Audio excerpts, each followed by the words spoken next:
Overheard my wife telling her friend she regrets settling for me, but later karma hit her hard. Alright, so I guess I should start with some context. I'm a 26-year-old guy, and my wife Emma is 24. We've been together for a few years, married for just 3 months. Things have been, well, pretty normal. At least that's what I thought. We'd have the usual ups and downs, but nothing major. Honestly, I thought we were doing fine. Anyway, the other night, something happened that completely flipped my world upside down. I wasn't snooping or anything, but I overheard Emma on the phone while I was passing by our bedroom. I didn't even mean to listen in, but sometimes you catch bits and pieces of conversations, right? Well, this was one of those times, and what I heard has been messing with my head ever since. So, Emma's talking to one of her best friends. I'm not sure who it was, but it sounded like one of those deep, serious talks. You know, the kind where you can tell someone's venting about life. I was about to keep walking, but then I heard my name. That made me pause for a second because, well, who wouldn't? Hearing your name in a private conversation sparks curiosity, even if you don't want it to. Emma says, "Don't settle for just anyone. That's the mistake I made with Michael." My heart stopped. I felt like I got punched in the gut. She went on, "He was my last resort, and now look where it's gotten me." I just stood there, frozen. I couldn't believe what I'd just heard. My wife, the woman I thought was happy with me, saying I was her last resort. I couldn't even process it right away. I felt like my brain was short-circuiting. Like, how do you even react to something like that? My first instinct was to barge in and demand an explanation, but I didn't. I don't know why. Maybe I was too shocked, or maybe I didn't want to hear more. Either way, I just walked away. The rest of the night, I couldn't think about anything else. I tried to act normal around Emma, but it was impossible. Every time I looked at her, I heard those words again in my head. Last resort. It's like they were burned into my brain. I kept asking myself, how long has she felt this way? Has she always thought of me like this? Was I blind this whole time? I didn't sleep that night. I just lay in bed, staring at the ceiling, replaying that conversation over and over. Part of me wanted to believe there was some kind of misunderstanding, that maybe I didn't hear her right. But deep down, I knew what I heard, and there was no twisting it into something else. The thing is, I never saw any signs of this before. Emma always seemed happy, or at least content. Sure, we had our occasional arguments, but who doesn't? There was nothing that made me think she felt trapped or like she had settled for me. It's not like she was forced into this marriage. We were together for a good while before tying the knot. We talked about our future, our goals, even kids someday. None of it ever felt fake or forced. At least, not to me. As I lay there that night, my mind started spiraling. What if she's always felt this way and just never said anything? What if every moment we shared, every "I love you," was just her going through the motions? I felt like a complete idiot, thinking back to all the times I thought we were happy, wondering if it was all just an act on her part. And then another thought hit me. What if there's someone else? I mean, she mentioned settling for me, right? Who's to say there wasn't someone before me that she really wanted to be with? Someone she still thinks about? That thought made my stomach churn. I didn't want to go down that rabbit hole, but once the idea was in my head, it wouldn't leave. By morning, I was exhausted, both physically and emotionally. Emma woke up looking as cheerful as ever, like nothing had happened. I tried to play it cool, but inside, I was a mess. I couldn't bring myself to confront her right away. I needed more time to figure out what to say and how to say it. But every second I spent not talking about it felt like I was suffocating. Throughout the day, I kept catching myself watching her, analyzing her every move. Was she texting someone else? Did she seem distant? Was she hiding something? Honestly, I felt paranoid, like I was losing my mind. But how could I not? Hearing your partner say you were their last choice messes with you in ways you don't expect. I even thought about talking to one of my friends about it, but I felt too embarrassed. What would I even say? "Hey, I overheard my wife say I was her last resort. What should I do?" It sounds ridiculous, like something out of a bad drama. Plus, I didn't want to paint Emma in a bad light to my friends if this turned out to be something we could work through. But the more I thought about it, the more I realized I couldn't just brush this under the rug. This was too big to ignore. As the day went on, my anxiety kept building. I knew I had to talk to her, but I couldn't shake the fear of what I might hear. What if she confirmed everything? What if she admitted she didn't really love me? Or worse, what if she just shrugged it off like it didn't matter? The thought of confronting her made my heart race, but I knew avoiding it wouldn't make it go away. By the time evening rolled around, I made up my mind. I had to bring it up, no matter how hard it was. I couldn't live with this gnawing at me. So after dinner, I casually said, "Hey, we should talk later." She looked at me, a bit surprised, but just nodded. Little did she know that conversation would change everything. After overhearing Emma say I was her last resort, my mind was racing. I couldn't shake the words, no matter how much I tried to convince myself that maybe it wasn't as bad as it sounded. The next day, everything felt different. I started noticing little things I hadn't really paid attention to before, or maybe I just didn't want to see them. Emma was acting off. I mean, she still smiled, she still said all the right things, but there was something about the way she carried herself, like she was trying a bit too hard to act normal. Or maybe I was just imagining it because of what I heard. Either way, the tension was there, even if neither of us said anything about it. That morning, as we were having breakfast, I couldn't help but steal glances at her. She was scrolling through her phone like she usually does, but every now and then, I'd catch her typing quickly, then deleting and retyping. I don't know why, but it made me feel uneasy. I asked her casually, "Who are you texting?" She looked up almost startled, like she didn't expect me to notice. "Oh, just a friend," she said, her voice a little too casual. "You don't know her." And then she went right back to her phone. That wasn't unusual, but now everything felt suspicious. I didn't press her though. I just nodded and pretended like it didn't bother me. But it did. Throughout the day, I kept replaying her words from the night before. Was she texting the same friend she was talking to on the phone? Or was it someone else? My mind was coming up with 1,000 scenarios, none of them good. I kept thinking, what if she's hiding something? What if there's more to this than just her feeling like she settled for me? Later that afternoon, I caught her again on her phone. This time, she was smiling at the screen. It wasn't the kind of smile you give when you're texting a friend about something funny. It was more intimate. I couldn't help but ask, "What's so funny?" She looked up, quickly locking her phone. "Oh, nothing," she said, brushing it off. "Just a meme." But there was something about the way she said it, like she was trying to keep me from digging any deeper. That's when the doubt really started creeping in. Was there someone else? Was she still talking to an ex or someone from her past? I didn't want to be that guy, the paranoid husband who questions every little thing, but after what I heard, I couldn't help it. Every little action felt like a clue to a bigger secret. The weirdest part was how normal she was acting otherwise, like nothing had changed. We still went about our day, running errands, making dinner, watching TV together, but there was this unspoken tension between us. At least I felt it. I don't know if she did or if she was just that good at pretending. At one point, we were sitting on the couch watching some random show, and she leaned over, resting her head on my shoulder. It felt nice, but it also felt wrong. Like, how could she be so affectionate after what she said? Did she even mean it?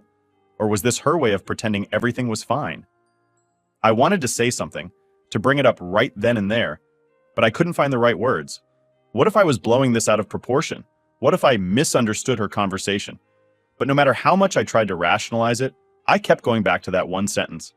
Michael was my last resort. It wasn't just about the words, it was about the way she said them.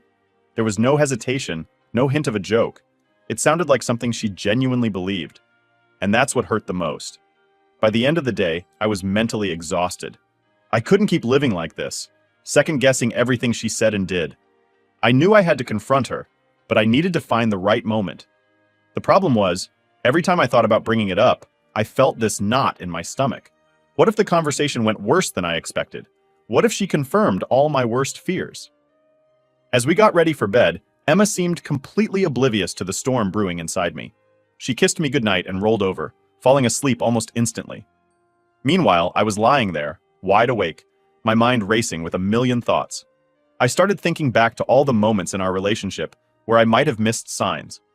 Were there times when she seemed distant, but I brushed it off as her having a bad day? Were there moments when she hinted at being unhappy, but I was too blind to see it? And then there was the nagging thought. What if she was comparing me to someone else? Someone she thought was better? The idea of being someone's backup plan, the person they settled for because they couldn't have what they really wanted, made me feel sick. I stared at the ceiling for what felt like hours, trying to figure out my next move. I couldn't keep living with this doubt, but I also couldn't just blurt it out in the middle of the night. I needed to find the right time and the right words. But more importantly, I needed to be ready for whatever she was going to say. Because deep down, I knew that once I opened that door, there was no going back. All right, so after a few days of feeling like my head was about to explode from all the overthinking, I finally decided I couldn't take it anymore. I had to talk to Emma. I mean, how do you just sit on something like that? Knowing your wife sees you as a last resort? It was eating me alive, and I knew if I didn't bring it up, I'd probably go insane. That morning, we were both home. I tried to keep things as normal as possible, even though I felt like my heart was racing out of my chest. We had breakfast together, but I couldn't taste a damn thing. I just kept staring at her, trying to figure out how to start the conversation. Every time I opened my mouth to say something, I'd chicken out. Finally, I couldn't hold it in anymore. After we finished eating, I took a deep breath and said, "Hey Emma, we need to talk." She looked up from her phone, a little surprised, but didn't say anything.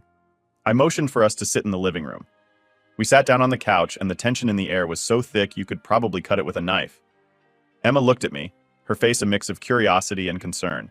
I could tell she was trying to figure out what was coming. "Okay," I started, trying to keep my voice steady. "I need to ask you something, and I need you to be honest with me." She nodded, still quiet. I took another deep breath, and then just went for it. "A few nights ago, I overheard you on the phone with your friend. You said something about settling for me, and that I was your last resort." Her eyes widened, and for a moment, she didn't say anything. It was like time had frozen, and I was just sitting there, waiting for the world's worst news to drop. Finally, she let out a nervous laugh, the kind you do when you're caught off guard. "Wait, you heard that?" she asked, her voice shaky. "Yeah," I said, trying to keep my cool. "I heard everything." She looked down at her hands, fiddling with her fingers. "Michael, I didn't mean it like that. I was just talking with my friend. It was a stupid thing to say." "Stupid?" I repeated, feeling the frustration building up. "Emma, you said I was your last resort. That's not just stupid, that's crushing." She sighed, rubbing her temples like she was trying to think of the right words. "I was venting, okay?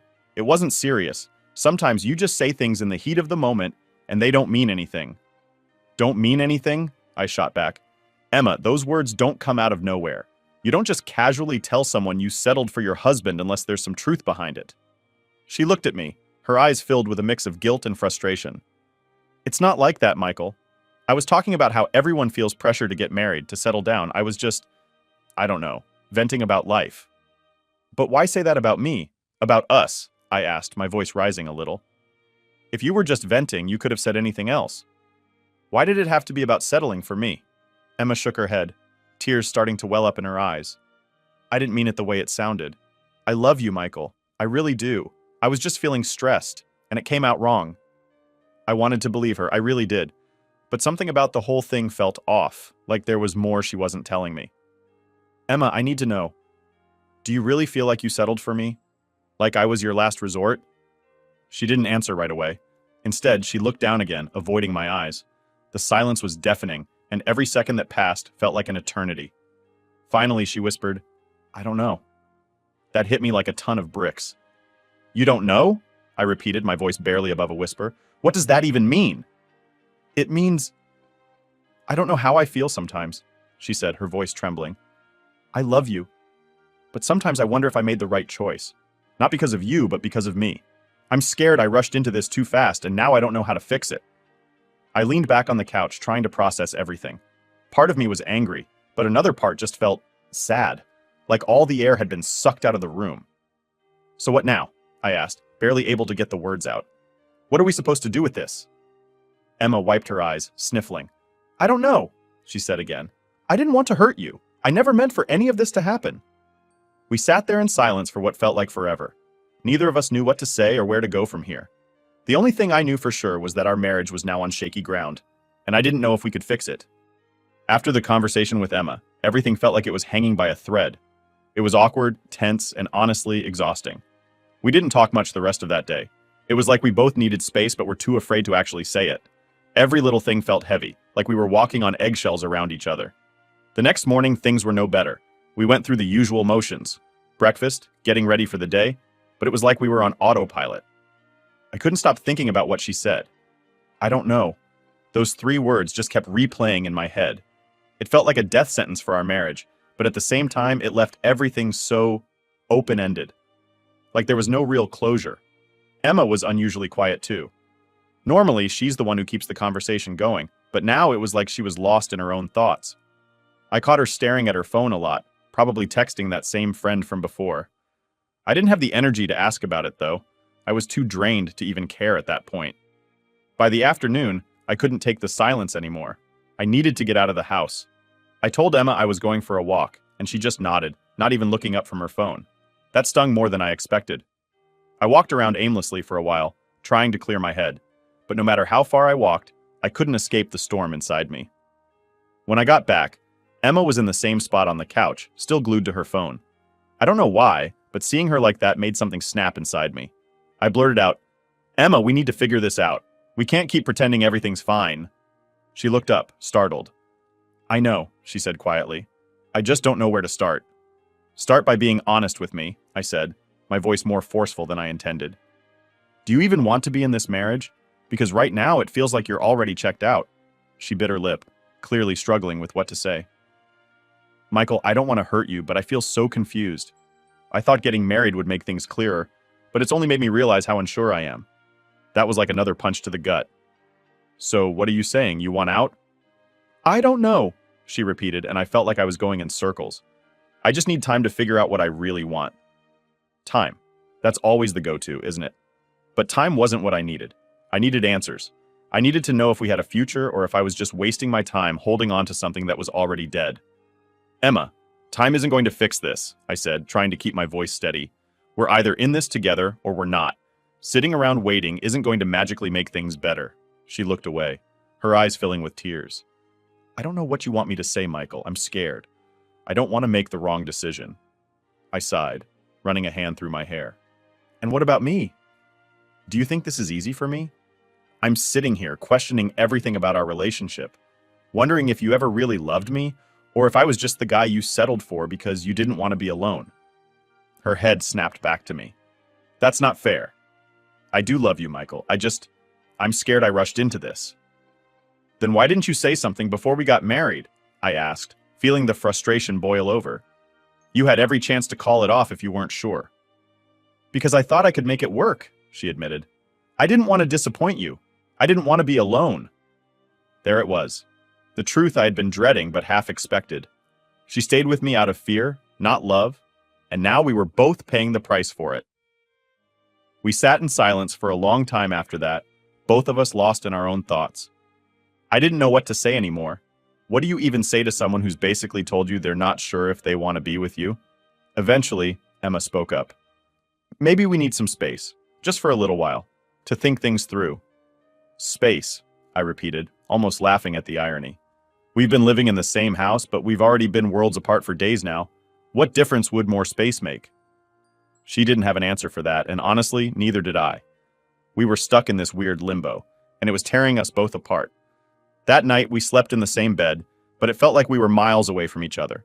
I lay there, staring at the ceiling, wondering how we got to this point, wondering if there was any way to fix it, or if this was the beginning of the end.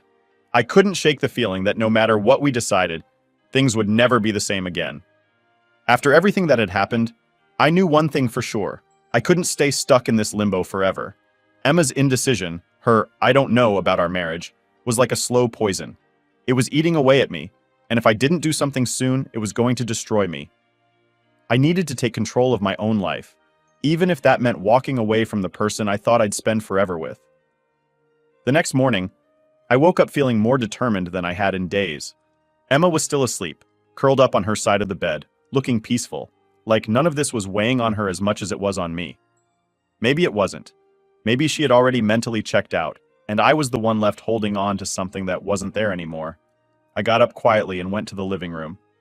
Sitting there, I started thinking about what my life would look like without Emma. It was scary, sure, but the more I thought about it, the more I realized I'd been living in fear long enough. Fear of losing her, fear of being alone, fear of starting over. But maybe, just maybe, being alone was better than being someone's last resort. I spent the day gathering my thoughts, figuring out what I wanted to say to her. I wasn't going to let this drag on any longer. It was time for us to have a real conversation, one that wasn't filled with half-truths and I don't knows. That evening after dinner, I sat her down. "Emma, we need to talk," I said, trying to keep my voice calm but firm. She looked at me, her face serious. "Okay." I took a deep breath. I'd been doing a lot of thinking, about us, about everything that's happened. And I can't keep living like this. I need to know if we're going to fix this or if it's time to move on. Emma looked down, fiddling with the edge of her sweater. I've been thinking too, she said softly.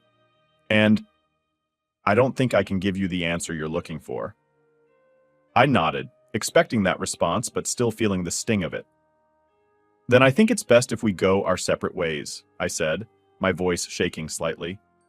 I love you, Emma, but I can't be in a marriage where I'm not someone's first choice.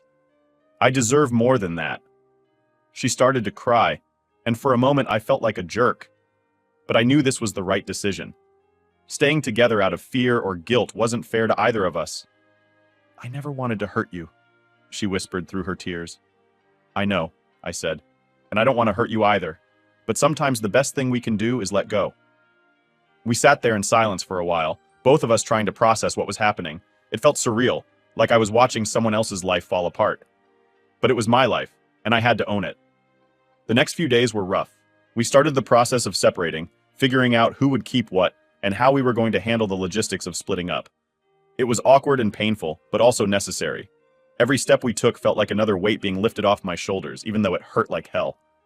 One night, as I was packing up some of my things, Emma came into the room. Michael, she said quietly, I hope you find someone who makes you happy. Someone who can be everything you need. I looked at her, my chest tightening. I hope you find that too, I said. And that was it. There were no dramatic goodbyes, no long speeches, just two people realizing that sometimes love isn't enough, and it's okay to let go. After Emma moved out, I started focusing on myself. I reconnected with friends I hadn't seen in a while, threw myself into work, and started figuring out who I was outside of my marriage. It wasn't easy, and there were days when I missed her so much it physically hurt. But I knew I was doing the right thing. One night, a few weeks after Emma left, I was sitting on my couch, scrolling through my phone, when I stumbled across an old photo of us. We looked so happy, so in love. For a moment, I felt a pang of regret, wondering if there was something more I could have done to save us. But then I remembered everything we'd been through, all the pain and confusion, and I realized that sometimes the best thing you can do is let go. I'm not saying I have it all figured out now. I'm still healing, still figuring out what comes next. But for the first time in a long time, I feel hopeful. I know I deserve to be with someone who sees me as their first choice, someone who loves me without hesitation or doubt. And I'm willing to wait for that. Moving forward isn't easy, but it's necessary, and I'm ready to take that step. Update 1. So it's been about a month since Emma and I decided to split. It hasn't been easy, but I've been doing my best to move on. I focused on work, caught up with friends, and tried to find some normalcy in this mess. I thought I was making progress, you know? I was starting to feel like myself again. But then, life decided to throw another punch at me. One day I was hanging out with a buddy of mine. We were catching up, talking about random stuff, when he casually dropped a bomb. Hey, did you know Emma's dating someone? He asked, like it was no big deal. I nearly choked on my drink. Wait, what? Already? I asked, trying to keep my voice steady. Yeah, he said, looking a bit uncomfortable. I saw her at a coffee shop the other day. She was with this guy. They looked close. My heart sank. I mean, I knew we were over, but hearing she was already seeing someone else hit me harder than I expected, especially since we weren't even divorced yet. The paperwork was still being finalized, and here she was, moving on like it was nothing. I tried to play it cool, acting like it didn't bother me. Do you know who the guy is? I asked, trying to sound casual. He hesitated for a second. I think it's that guy she used to talk about before you two got married. You know, the one she had some history with. That's when it all clicked. The constant texting, the weird behavior, her being glued to her phone during those last few weeks. It wasn't just her being distant, it was him. She had been talking to this guy the whole time, even before we decided to split. I didn't say much after that. I just nodded and changed the subject, but inside I was fuming. I felt betrayed all over again. Not because she was dating someone, that was her choice, but because of the timing. It felt like our entire marriage was a joke to her, like she had one foot out the door long before we even said our goodbyes. Later that night, I couldn't stop thinking about it. I replayed every moment of our last month together, every time she was on her phone, every time she brushed off my questions. It all made sense now. She wasn't just distant. She was checked out, already focused on someone else. The next morning, I decided to confront her. Not because I wanted to get back together or anything like that, but because I needed closure. I needed to hear it from her, to understand why she couldn't just be honest with me from the start. I sent her a message asking if we could talk. She agreed, and we met up later that day at a park. It was weird seeing her again, especially knowing what I knew now. She looked nervous, like she knew what was coming. "Emma," I started, keeping my voice calm. "I need to ask you something, and I want you to be honest with me." She nodded, not saying a word. "I heard you've been seeing someone," I said, watching her reaction closely. "Is it true?" Her eyes widened for a second, and then she looked away. "Yeah," she admitted quietly. "I've been seeing someone." "Is it the same guy you were talking to before we separated?" I asked, already knowing the answer but needing to hear it from her. She hesitated, then nodded. "Yes, it's him." I felt a mix of anger and sadness. "So, you've been talking to him this whole time?" I asked, "even when we were still trying to figure things out?" She looked down, guilt written all over her face. "I didn't plan for it to happen like this," she said. "We started talking again and it felt right." "Right?" I repeated, my voice rising a bit. "Emma, we were still married. We were supposed to be working on us, and you were already moving on with someone else." "I know," she said, her voice shaking. "I'm sorry, Michael. I didn't mean to hurt you." Hearing her apologize didn't make me feel any better. In fact, it just made me angrier. "If you were talking to him the whole time, why didn't you just tell me? Why drag this out?" "I didn't know how to," she admitted. "I was scared. I didn't want to hurt you more than I already had." "Well, congratulations," I said bitterly. "You managed to do that anyway." We sat there in silence for a while, neither of us knowing what to say. I wanted to scream, to yell at her for being so selfish, but I knew it wouldn't change anything. The damage was done, and there was no going back. Finally, I stood up. "I hope he's worth it," I said, my voice cold. "I hope you're happy with him." "Michael, she started, but I cut her off. "I don't want to hear it," I said. "Just finish the divorce papers and let's be done with this." I walked away, feeling a strange mix of relief and sadness. I was finally done with Emma, but the pain of betrayal was still fresh. It would take time to heal, but at least now I knew the truth. Moving forward wasn't going to be easy, but at least now I could do it without looking back. Update 2. It's been a few weeks since I confronted Emma about seeing that guy, and honestly I thought I was done with all the drama. The divorce papers were still in process, but I'd been keeping my distance from her and focusing on rebuilding my life. Things were slowly getting better. I was starting to feel more like myself, even if the whole situation still left a bad taste in my mouth. Then, one evening, I got a message from Emma. Just seeing her name pop up on my phone made my stomach twist.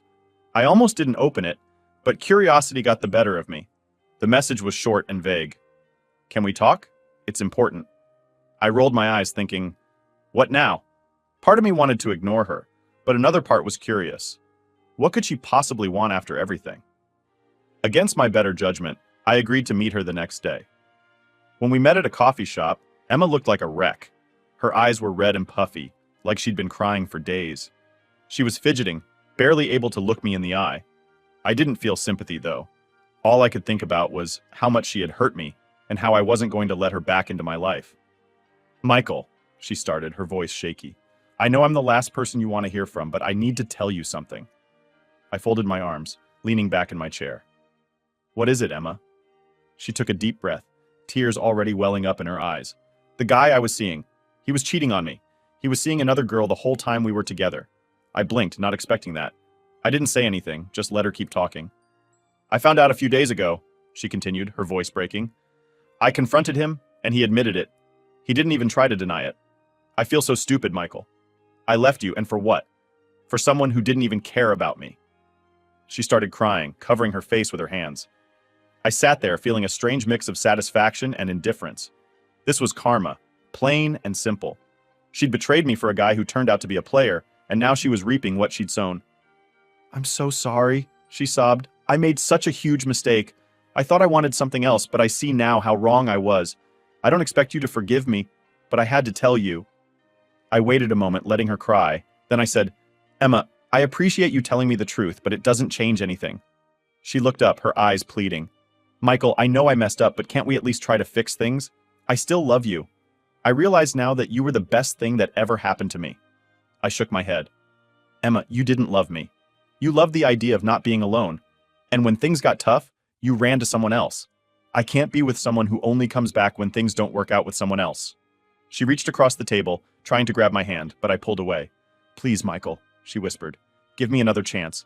I'll do anything to make it right. I stood up, my voice firm. Emma, it's too late. I've moved on, and you need to do the same. I deserve someone who chooses me first, not someone who settles or comes crawling back when things go wrong. Her face crumpled, and she started crying again, but I didn't feel sorry for her. This was her mess, not mine.